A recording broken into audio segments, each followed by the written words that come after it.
Imagine a world without money. No coins, no banks, not even prices. A world where trade was simple, yet incredibly fragile. Back then, if you had grain and I had fish, we could trade. But what if I wanted fruit instead? That's where everything began, with a problem that changed the world forever. This is the story of how we learned to trade, to trust, and to create something that exists only because we believe it has value.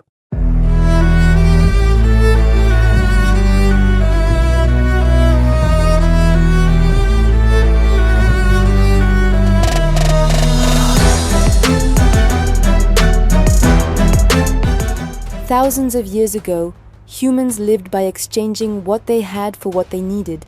A farmer traded grain for a hunter's meat. A potter exchanged a jar for cloth. It worked, but only when both sides wanted what the other offered.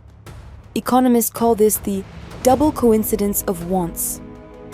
As trade grew between villages and later across regions, barter became too complicated. People needed something everyone would accept, something that represented value, even if it wasn't immediately useful. So humans turned to objects that were rare, durable, and beautiful. Cowrie shells, salt, cocoa beans, and even large carved stones became early forms of money.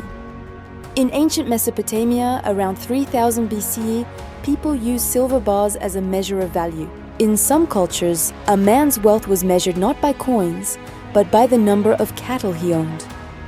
These early currencies were more than objects. They were symbols of trust and proof that value was something humans could agree upon.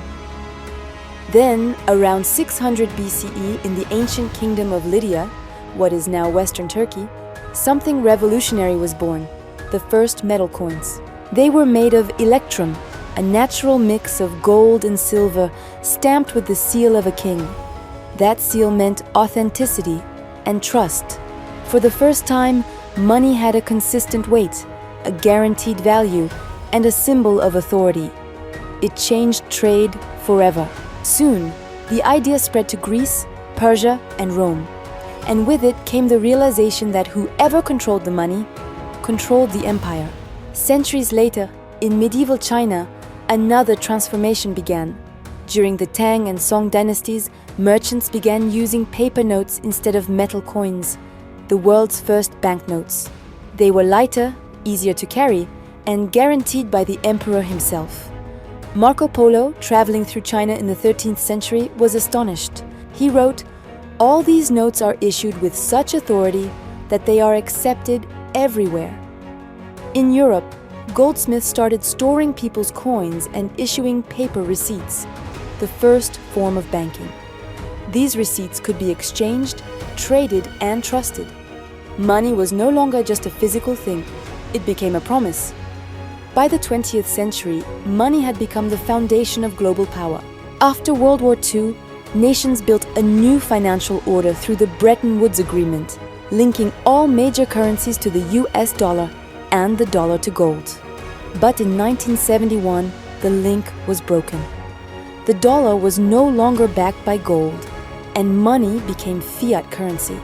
It had value only because governments declared it did, and people believed them. From that moment, money became an idea, not a thing.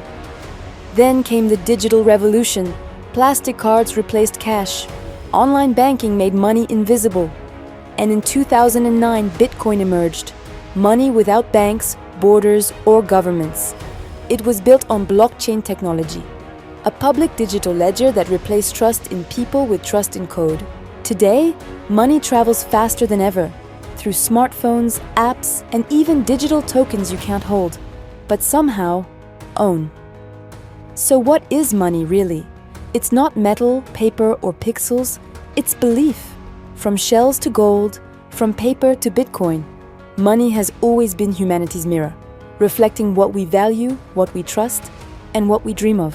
Because in the end, the most powerful currency on earth is still human trust. History isn't just about the past, it's about understanding ourselves. We'll step into a new moment in history with every episode.